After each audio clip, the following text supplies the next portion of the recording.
అందరికీ నమస్తే. నేను మీ భార్గవి. వెల్కమ్ బ్యాక్ టు అమ్మ చేతి వంట. ఈరోజు వీడియోలో మీతో ఒక టేస్టీ బ్రేక్ఫాస్ట్ రెసిపీని షేర్ చేయాలనుకుంటున్నాను. అదేంటి అంటే సేమియా ఉప్మా. ఇంట్లో బ్రేక్ఫాస్ట్ చేయడానికి ఇడ్లీ పిండి, దోశ పిండి ఇలాంటివి ఏమీ లేనప్పుడు మనకి బ్రెయిన్లో వచ్చే ఫస్ట్ థాట్ ఉప్మా.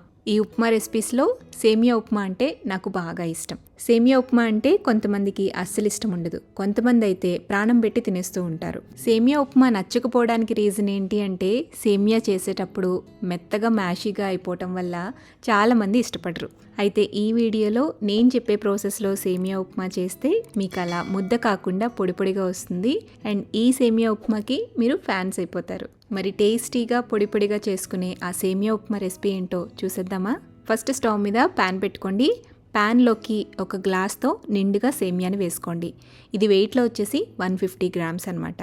సేమియా వేసుకున్న తర్వాత మంటని లో టు మీడియం ఫ్లేమ్లో పెట్టుకుంటూ కంటిన్యూస్గా గరిటతో కలుపుతూ మాడిపోకుండా మంచి గోల్డెన్ షేడ్ వచ్చేంత వరకు రోస్ట్ చేసుకోవాలి. ఇలా రోస్ట్ చేసుకున్న సేమియాతో ఉప్మా చేస్తే మీకు ముద్ద అనేది అస్సలు కట్టదు, పొడి పొడిగా వస్తుంది. రోస్ట్ చేసుకున్న ఈ సేమియాని పక్కన ప్లేట్లోకి తీసుకోండి. ఇప్పుడు స్టవ్ మీద అదే ప్యాన్ని పెట్టుకుని అందులో 1 టేబుల్ స్పూన్ దాకా ఆయిల్ వేసుకోండి.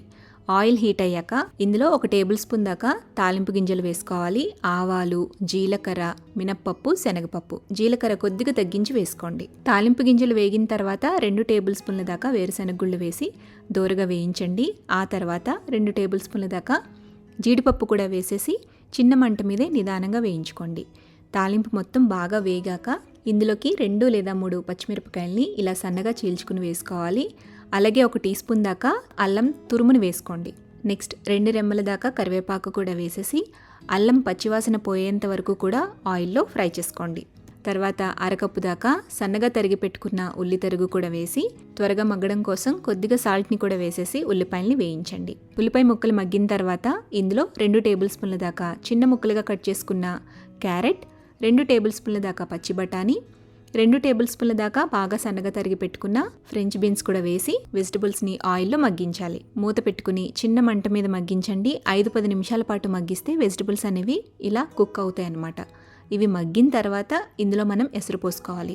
ఏ గ్లాస్తో అయితే మనం సేమియా తీసుకున్నామో అదే గ్లాస్తో 1 గ్లాస్ నిండుగా నీళ్లు పోసుకోవాలి. 2-3 టేబుల్ స్పూన్లు ఎక్స్ట్రా వేసుకోవచ్చు, ఎందుకంటే సేమియాని మనం రోస్ట్ చేసాం కదా, రోస్ట్ చేసిన దానికి కొద్దిగా నీళ్లు ఎక్కువ పడతాయి అనమాట. జనరల్గా అయితే 1 గ్లాస్ సేమియాకి 1 గ్లాస్ వాటర్ కరెక్ట్గా సరిపోతుంది. వేయించుకున్నాం కాబట్టి ఒక 2-3 టేబుల్ స్పూన్స్ దాకా ఎక్స్ట్రా నీళ్లు వేసుకోవాలి. ఎసరు వేసుకున్న తర్వాత అంతా కలిపి ఒకసారి టేస్ట్ చూసుకుని సాల్ట్ని అడ్జస్ట్ చేసుకోండి. మూత పెట్టి వాటర్ తెరల కాగేంత వరకు మరిగించండి. నీళ్లు ఇలా మరుగుతున్నప్పుడు ఇందులోకి మనం వేయించుకుని పక్కన పెట్టుకున్న సేమియా మొత్తం వేసేసేయాలి. వేసేసి బాగా కలిపేసేసి మంటని లో ఫ్లేమ్లోకి టర్న్ చేసేసుకుని మూత పెట్టి నిదానంగా సన్నటి సెగ మీద ఉప్మాని ఉడికించండి. 5 నిమిషాల తర్వాత మళ్ళీ మూత తీసి ఒకసారి ఉప్మా మొత్తాన్ని కలుపుకోండి. మళ్ళీ తిరిగి మూత పెట్టి ఉప్మాని కొద్దిసేపు ఉడకనివ్వాలి. ఒక 5-10 మినిట్స్ పాటు చిన్న మంట మీద ఉడికిస్తే ఉప్మా రెడీ అయిపోతుంది. చూడండి, సేమియా ఉప్మా పొడిపొడిలాడుతూ కరెక్ట్గా ఉడికింది. మీరు కావాలంటే ఇందులో కొంచెం సన్నగా తరిగి పెట్టుకున్న కొత్తిమీరని వేసుకుని కలుపుకుని కూడా సర్వ్ చేసుకోవచ్చు. ఇందులోకి కొత్తిమీర ఫ్లేవర్ నచ్చదు అనుకుంటే స్టవ్ ఆపేసేసి పక్కకు దించేసుకుని వేడివేడిగా సర్వ్ చేసేసుకోవటమే. ఉప్మా అంటేనే చాలా ఈజీగా క్విక్గా చేసుకునే రెసిపీ. అయితే ఈ సేమియా ఉప్మాని మరింత టేస్టీగా అండ్ పొడిపొడిలాడుతూ కరెక్ట్ కన్సిస్టెన్సీలో ఇలా తయారు చేసుకోవచ్చు అనమాట. మరి నెక్స్ట్ టైం సేమియా ఉప్మాని మీరు కూడా ఇంట్లో ఈ విధంగా ఒకసారి ట్రై చేసి చూడండి. ట్రై చేసి టేస్ట్ చేశాక మీ ఫీడ్బ్యాక్ని నాతో షేర్ చేయండి. వీడియో నచ్చితే తప్పకుండా లైక్ చేసి మీ ఫ్రెండ్స్కి, రిలేటివ్స్కి షేర్ చేయండి. మరిన్ని టేస్టీ, సింపుల్, క్విక్ రెసిపీస్ కోసం అమ్మ చేతి వంట ఛానల్ని సబ్స్క్రైబ్ చేయండి.